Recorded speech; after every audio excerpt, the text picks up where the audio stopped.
Alright, oh. Kahuli tayo. Fish yan, oh.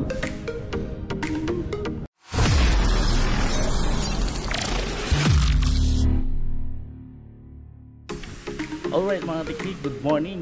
So, time check tayo mga kateknik. Kung di ako nagkakamali, ano na ngayon, alas 5 na. So, kailangan namin makapunta ng Mega Dike kasi magpa-practice kami ng lure. Kasama ko si Tretech Venture tsaka si Katiktik. Ayan. Ay mga kateknik. Tretech Venture. Yung mga teknik. Ayun, ready na sila. So yun mga kateknik, motor na kami papunta roon. Let's go!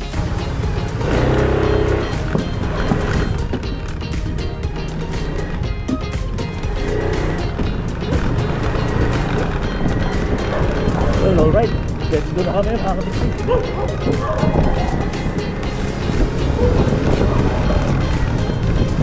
Yan. Ano, ako mauna?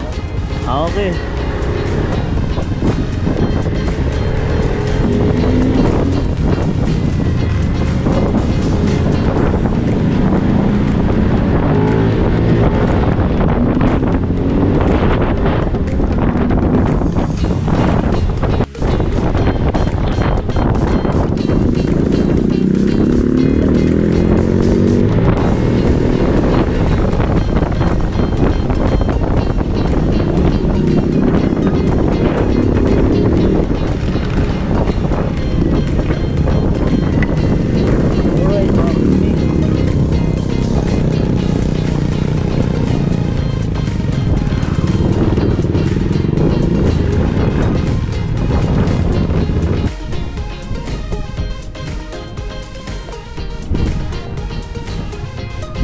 Alright mga kateknik, nabitan ako kanina.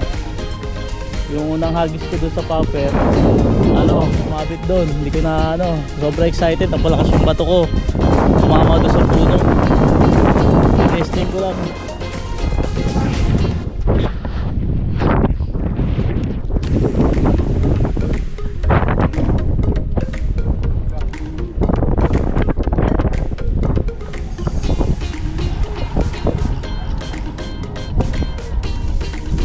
Ayos.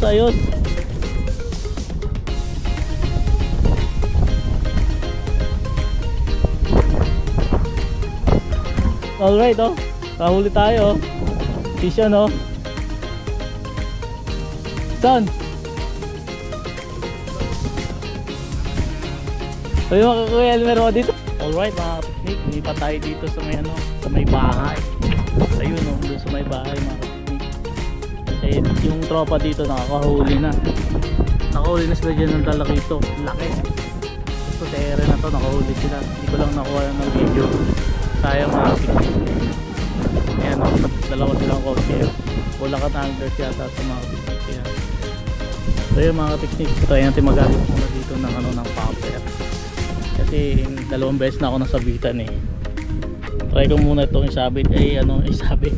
Ihagis dito kung meron upper dyan kasi tingnan mo daanan talaga ng bangka, wala rin. Pero try natin mga ilang bato lang. Try natin mga ilang bato.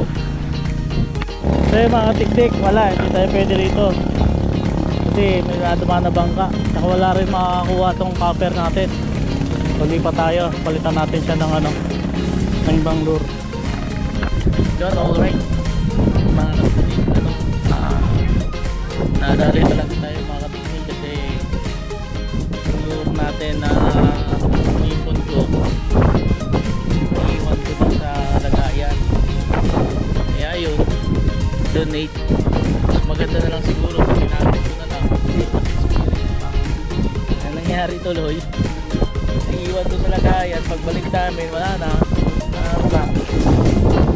saglit nga lang pagbalik namin wala na kagad yung isang box na yun. Siguro nasa 10 lure yun mahigit kung mabinili ko. Sayang, sa susunod na lang, there's the experience na lang. So yun,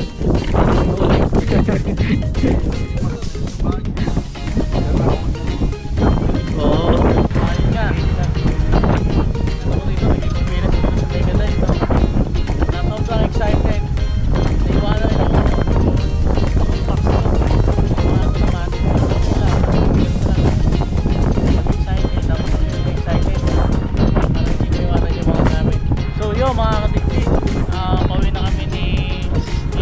piknik at saka ni